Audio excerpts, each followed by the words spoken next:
Bueno, estamos esperando el arranque del partido. Ahorita leemos esto.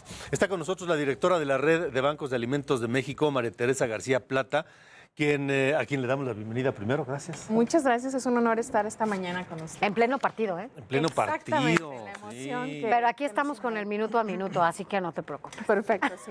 Tranquila por ese lado. Gracias por el espacio. Y Alejandra. preparándose porque estamos por llegar, entrar a las fechas decembrinas, las fiestas, en donde el desperdicio de alimentos es Bruto. mayúsculo. Totalmente. Decirles que se desperdicia alimento todo el año. Sí, Se sí, desperdician casi 24 millones de toneladas al año solo en nuestro país. Esto significa más o menos unos 42,000 kilos de comida consumible por nosotros y por nuestra familia, llegando en promedio a la basura cada minuto en México.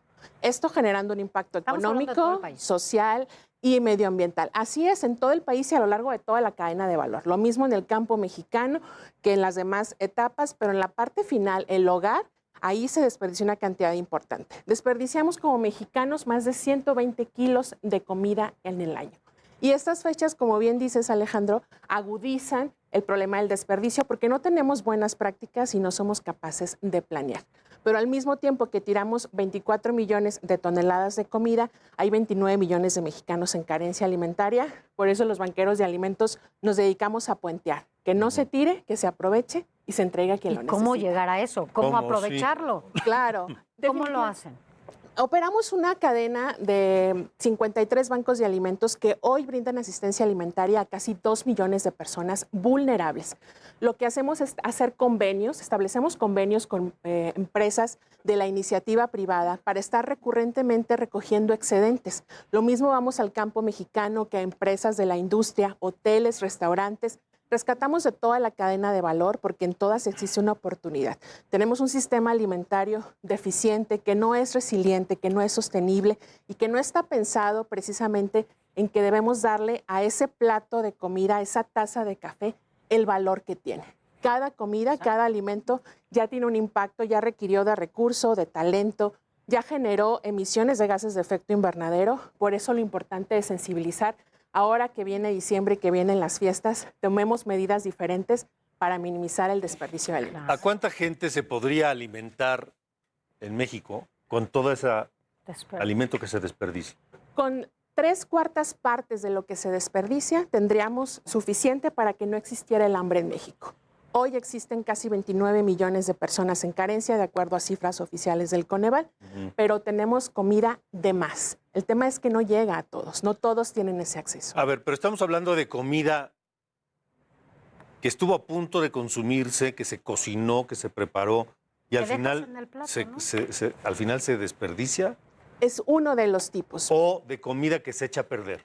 No, comida que dejamos en el refri. Si hablamos del consumidor, de entrada decirles y reconocer, cuando vamos al supermercado tenemos la costumbre de buscar la fruta y la verdura que son perfectos. No queremos nada con un chipote y con un lunar. Y con esto ya le cerramos la puerta de entrada a millones o a millones de kilos de muchos productores que intentan colocar su producto no perfecto en el mercado. Pero cuando hablo del rescate, los bancos de alimentos rescatamos 135 millones de kilos cada año, menos del 1% de lo que se desperdicia, pero suficiente para 2 millones de personas. Hablamos de producto del campo, que a veces ya ni se pisca porque no conviene levantarlo, nos resulta muy costoso, le resulta costoso al productor, pero el de la industria, que salió con un daño en el empaque, en la caja, o que está muy corto de fecha. Y si nos acercamos a la fase de consumo en la tienda de autoservicio, hotel, restaurante, es producto que ya no va a llegar al consumidor, pero que no tiene problemas de inocuidad. Claro. Es perfectamente apto para consumo. Y en el hogar, desde cómo nos planeamos para las compras, no organizamos. No el sabemos, alimento, ¿no? No lo hacemos. No tenemos hábitos de consumo como debe de ser, ¿no? Así Siempre es. compramos de más. Así es, compramos de más, Sofía, y además organizamos mal el alimento en el refrigerador y en la despensa, no planeamos un menú. ¿Cuántas latas se echan a perder, por ejemplo, no? Así es, O sea, y no lo justamente hablas de un revisamos. no perecedero. ¿Por qué no cambiar estos hábitos, hacer una planeación del menú, cuidar las porciones? Si vamos a un restaurante, preguntar qué es lo que viene de guarnición, no nos caería nada mal, se nos hace fácil simplemente recibirlo Y no comerlo. dejarlo ahí. Y eso ya genera un coraje. impacto económico, social y medioambiental. Entonces, empezar a cambiar la forma en que percibimos el alimento y mejorar nuestras prácticas de consumo nos va a ayudar mucho. A ver, los datos que estoy leyendo son impresionantes. El 40% de la producción de alimentos se desperdicia. Así es. El a nivel 40%. nacional. Así es, por eso hablamos de casi 24 millones. Y hay quien dice, la Comisión de Cooperación Ambiental recientemente actualizaba la cifra y nos dice, no, ya son más de 30 millones de toneladas. Imaginarnos eso ni siquiera lo lograríamos, por eso hablamos del promedio por minuto, imagínense eso. Pero esto que habla de la producción, por ejemplo, es de cuando vamos al súper, ¿no? O al mercado o a donde vayamos. Y que vemos un melón con un chipote, ya no lo compramos. Ya no, Y ni eso la es parte de la producción que se va quedando y es parte de este tonelaje. Es parte de, pero hay veces que ni siquiera el productor, porque no encuentra precio en el mercado, ya ni siquiera lo levanta. Y hablamos de toneladas y toneladas de producto absolutamente nutritivo, de primera calidad, pero que no alcanzó el Pantone o que el pepino salió más grande que la caja de exportación. Imagínense nada más eso. Y ahí se queda el producto, contaminando y ya requirió de una inyección de recurso, de cuidado, de amor y se queda. Los bancos de alimentos llegamos para poder hacer esa recuperación, lo levantamos directamente y lo llevamos a la población vulnerable a la que llegamos todos los días, casi 8,000 comunidades rurales y urbanas para poder hacer que llegue a quien lo necesite. ¿De dónde se abastecen? Primordialmente del campo. El campo representa el 50% de esos 135 millones de kilos que entregamos y el resto de la industria. Tenemos muchos aliados en la industria, tenemos aliados en el canal del comercio organizado, los supermercados, las cadenas de conveniencia. De ahí, y por supuesto, donativos económicos que siempre buscamos. ¿Cómo podemos ayudar? Así es, ¿cómo podemos ayudar con esta parte? No hay ayuda pequeña en la red de bancos de alimentos de México, buscamos este recurso. ¿Qué hacemos con el recurso económico que nos llega?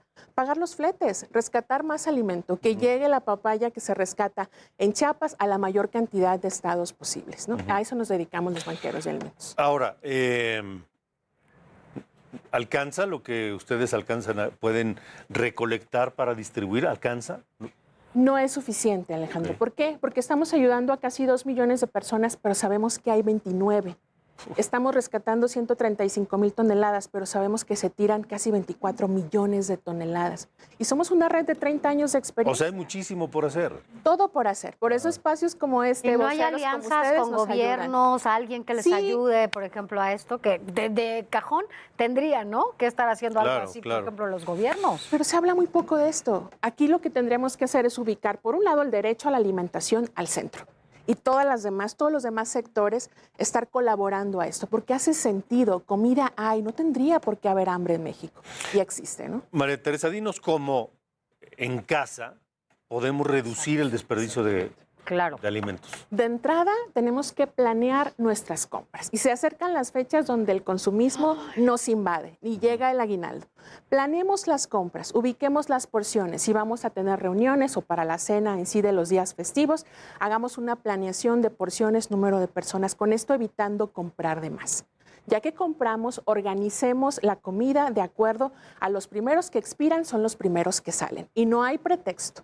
Si va a expirar ya tal lechuga, tal producto fresco, no fresco, Cómetela. lo utilizo. Diseño un menú con base en lo que tengo y voy rotando el producto. Cuido al momento de servir las porciones y me aseguro de que a la persona se le sirva solo lo que va a consumir. Es un tema de cambiar el criterio. Al hacer las compras, tener un criterio más amplio. Hablo de los productos frescos, poder aceptar ese producto imperfecto que sigue siendo rico y sigue siendo nutritivo.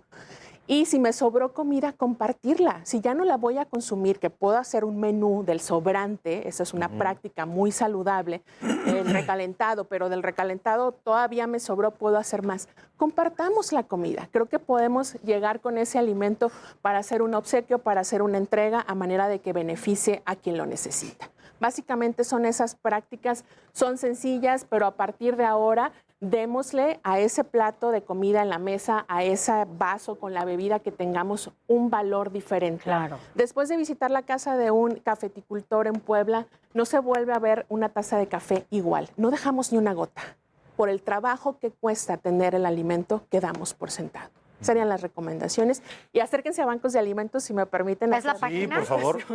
Claro que sí. Porque supongo ahí podemos ya ver con calma qué hacer para no desperdiciar alimentos. Por supuesto, qué hacer y también cómo sumarse. Viene el Día Internacional del Voluntariado. Tener la experiencia de un banco de alimentos y de una comunidad es algo que no debería de perderse nadie. bamex.org.mx, bamx.org.mx y ahí vienen todas nuestras redes sociales, están activas. No hay ayuda pequeña, donativos en especie, donativos económicos, voluntariado, el talento, el tiempo. Todo es muy bienvenido para nuestra Buenas causa acciones que Fundamas. además siempre convocan, sobre Sí. todo a fin de año, ¿no? Sí, Para sí, que sí, podamos ayudar y hacer algo justo por la gente que lo requiere. Claro. y lo necesita. Repítenos el sitio. Claro que sí, bamex.org.mx, que está apareciendo justo en la pantalla. Ahí encuentran todas nuestras redes. Acérquense, les aseguro que la experiencia es transformadora en un aspecto muy positivo a favor de la alimentación. bamx.org.mx. Sí, Muy bien. María Teresa García Plata, gracias por haber estado aquí. muchas gracias a ustedes. Nosotros vamos